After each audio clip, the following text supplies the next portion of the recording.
নমস্কার বন্ধুরা, শুভ বিকেল।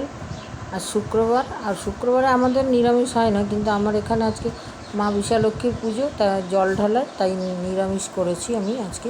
তাই নিরামিষ তরকারিতে পুরোনো দিনের একটা রেসিপি, মটর ডাল ভিজিয়ে কালকে ভিজিয়ে রেখেছিলাম, সেটাকে বেটে আলু দিয়ে নিরামিষ, একদমই নিরামিষ একটা তরকারি করেছি। চলুন সেটাই আপনাদের সঙ্গে শেয়ার করছি। প্রথমে আমি 250 মতো মটর ডাল, 150 মতো মটর ডালকে ভিজিয়ে নিয়ে রেখেছিলাম। তাতে আমি কাঁচা লঙ্কা খানিকটা আর আদা দিয়ে পেস্ট করে নিয়েছি মিক্সার গ্রাইন্ডারে।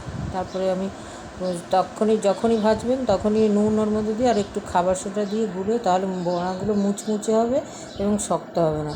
আমি তখনই করেছি বলে তাই ওটা মিলিয়ে ভেজে নিয়েছি। বড়াগুলো ভাজার পর আলুটাকে ঠিক এরকম করে কাটবেন। কেটে আমি গোটা জিরে, সাদা জিরে ফোড়ন দিয়েছি। তারপরে আলু আর টমেটোকে ভাজতে দিয়েছি। টমেটো আর মধ্যে একটুখানি যখন গ্রেট করা আদাও দিয়েছি, দিয়ে যখন লাল লাল হয়ে গেল আলু, তখন আমি রোজের মশলা হিসাবে জিরের গুঁড়ো, ধনের গুঁড়ো, শুকনো লঙ্কার খানিকটা গুঁড়ো এবং একটু মিষ্টি দিয়েছি। এবং হ্যাঁ, আমি 5 ফোড়ন দিয়েছি নিরামিষ তরকারিতে। তারপরে যখন ওই মশলাগুলো জলটা দিয়ে দিয়েছি এবং সেদ্ধ হতে দিয়েছি, দিয়ে আলুটা সেদ্ধ হওয়ার পর কিছুটা কাঁচা লঙ্কা দিয়েছিলাম, বড়াটা দিয়ে 5 মিনিট, গরম মশলা দিয়ে 5 মিনিট রেখেছি। অবশ্যই একটু ঘি দিলে ভালো হতো, আজকে ঘি ছিল না।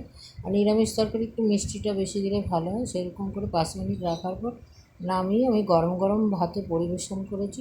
তো খুবই সুস্বাদু একটা তরকারি, আপনারাও করে খেয়ে দেখুন এবং আমাকে কমেন্টে জানাবেন। আমার চ্যানেলটাকে সাবস্ক্রাইব করবেন, শেয়ার করবেন, কমেন্ট করবেন। দেখা হচ্ছে পরের ভিডিওতে। তাহলে এখন আমরা আসছি।